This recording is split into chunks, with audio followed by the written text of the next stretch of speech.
بسم اللہ الرحمن الرحیم عن ابی ہریرہ رضی اللہ تعالی عنہ عن النبی صلی اللہ علیہ وسلم قال من قام لیلۃ القدر ایمانا واحتسابا غفر له ما تقدم من ذنبہ۔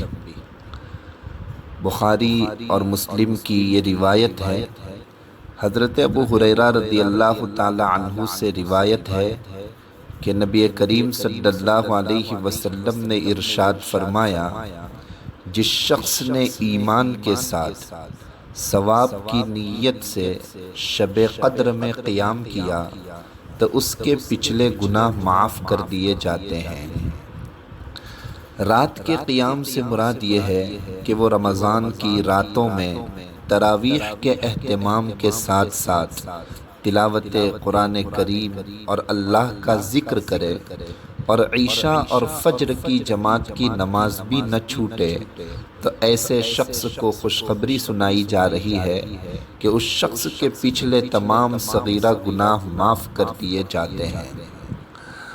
دیگر احادیث میں بھی شب قدر کی بڑی فضیلتیں وارد ہوئی ہیں، بلکہ اللہ تبارک و تعالیٰ نے قرآن کریم میں اسی عنوان سے ایک مکمل سورت نازل فرمائی ہے کہ ایک موقع پر رسول اللہ صلی اللہ علیہ وسلم نے صحابہ سے بنی اسرائیل کے بعض لوگوں کے طویل مدت تک عبادت کرنے کا ذکر کیا۔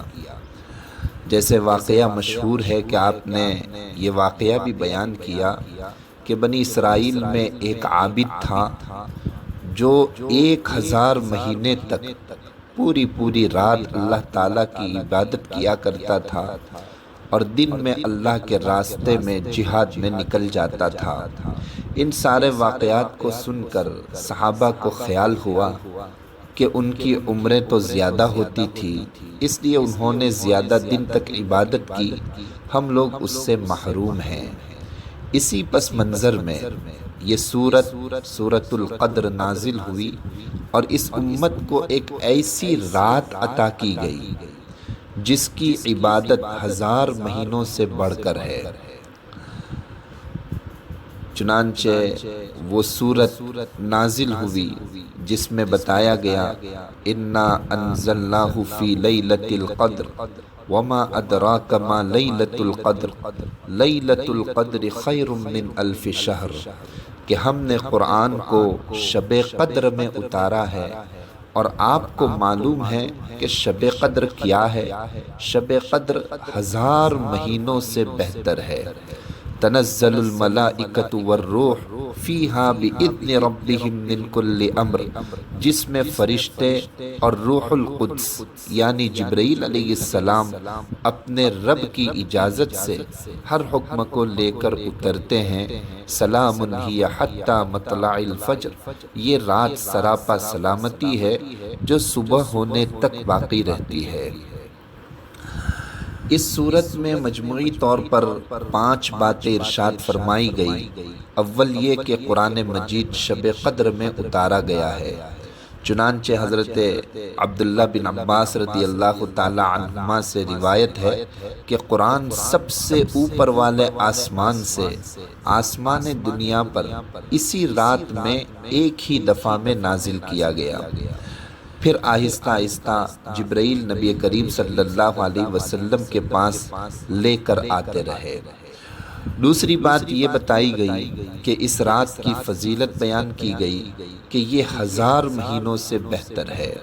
1000 مہینوں سے بہتر ہونے کا مطلب یہ ہے کہ اس رات میں عبادت ایسی 1000 مہینوں کی عبادت پر فائق ہے، بڑھ کر ہے، جس میں شب قدر نہ ہو۔ چنانچہ رسول اللہ صلی اللہ علیہ وسلم نے ارشاد فرمایا کہ جو شخص ایمان اور اخلاص کے ساتھ شب قدر میں عبادت کرے، اس کے اگلے اور پچھلے گناہ معاف کر دیے جائیں گے۔ تیسری بات اس صورت میں یہ بتائی گئی کہ اس رات کے اعزاز اور احترام میں خصوصی طور پر فرشتے نازل ہوتے ہیں اور روح یعنی حضرت جبرائیل علیہ السلام، جن کا اصل مقصد اور ڈیوٹی تو وحی لانے کی ہے، اگرچہ سلسلہ نبوت کے ختم ہو جانے کے بعد اب دنیا میں ان کی آمد و رفت کی ضرورت نہیں رہی، لیکن اس رات کے اعزاز میں وہ بھی آسمان سے زمین پر اترتے ہیں۔ اس سے یہ بات بھی واضح ہو گئی کہ روح سے حضرت جبرائیل علیہ السلام مراد ہیں۔ اکثر اہل علم کی یہی رائے ہے، روح المعانی وغیرہ میں اسی کو ذکر کیا گیا ہے۔ یہ جو عوام میں مشہور ہے کہ مردوں کی روحیں اترتی ہیں، لیکن یہ بات درست معلوم نہیں ہوتی۔ چوتھی بات یہ فرمائی گئی اس صورت میں کہ فرشتے اس دن تمام معاملات سے متعلق اللہ تعالیٰ کے فیصلے لے کر آتے ہیں، جیسے زندگی، موت وغیرہ، بلکہ قدر کے معنی ہی تقدیر کے ہیں۔ گویا اللہ تعالیٰ کی طرف سے اس بات کا فیصلہ ہوتا ہے کہ اس سال کیا کیا امور واقع ہوں گے۔ اور اس صورت سے پانچویں بات یہ معلوم ہوئی کہ یہ پوری کی پوری رات خیر و سلامتی کی حامل ہے، یعنی آدمی اس رات کے جس لمحے میں بھی عبادت کرے انشاءاللہ اس رات کی فضیلت کو پائے گا۔ یہاں تک کہ صرف مغرب اور عشاء کی نماز جماعت سے پڑھ لے تب بھی شب قدر کا اپنا حصہ پائے گا، اور اگر کوئی آدمی طاقت رکھے اور زیادہ عبادت کرے تو اس کو اتنا زیادہ ثواب ملے گا۔ اللہ تعالیٰ نے اس بات کا ذکر نہیں فرمایا کہ شب قدر کس تاریخ میں ہوگی، لیکن احادیث کو سامنے رکھتے ہوئے جمہور کی رائے یہ ہے، اکثر علماء کی رائے یہ ہے کہ یہ رات ہر سال آتی ہے اور رمضان المبارک کے آخری عشرے میں آتی ہے، اور اس میں بھی طاق راتوں میں اس کو تلاش کرنا چاہیے، اس لیے کہ آخری عشرے کی طاق راتوں میں تبدیل ہوتی رہتی ہے، یعنی ہر سال کسی ایک ہی رات میں آنا متعین نہیں ہے، بلکہ الگ الگ رات میں آ سکتی ہے۔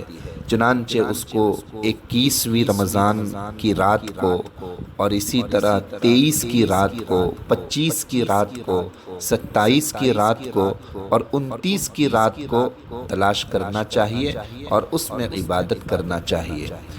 شب قدر کے اعمال میں سے دعا کا اہتمام ہے، احادیث میں اس کا ذکر آیا ہے۔ خاص طور پر آپ صلی اللہ علیہ وسلم نے حضرت عائشہ صدیقہ رضی اللہ تعالی عنہا کو اس رات کے لیے یہ دعا سکھائی کہ اللہم انک عفو تحب العفو فاعف عنی، کہ اے اللہ آپ معاف کرنے والے ہیں، معافی کو پسند کرتے ہیں، لہذا مجھ کو بھی معاف کر دیجئے۔ تو یہ شب قدر کی فضیلتیں ہیں، اس کو ہمیں حاصل کرنا چاہیے، زیادہ سے زیادہ اللہ تعالیٰ کے سامنے رو رو کر دعائیں کرنی چاہیے اور اس رات کی قدر کرنی چاہیے۔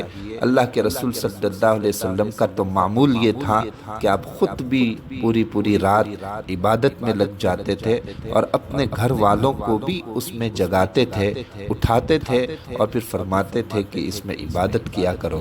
اللہ تبارک و تعالی ہمیں عمل کی توفیق عطا فرمائے اور ان مبارک راتوں کی قدردانی کی توفیق عطا فرمائے، آمین۔ السلام علیکم ورحمۃ اللہ وبرکاتہ۔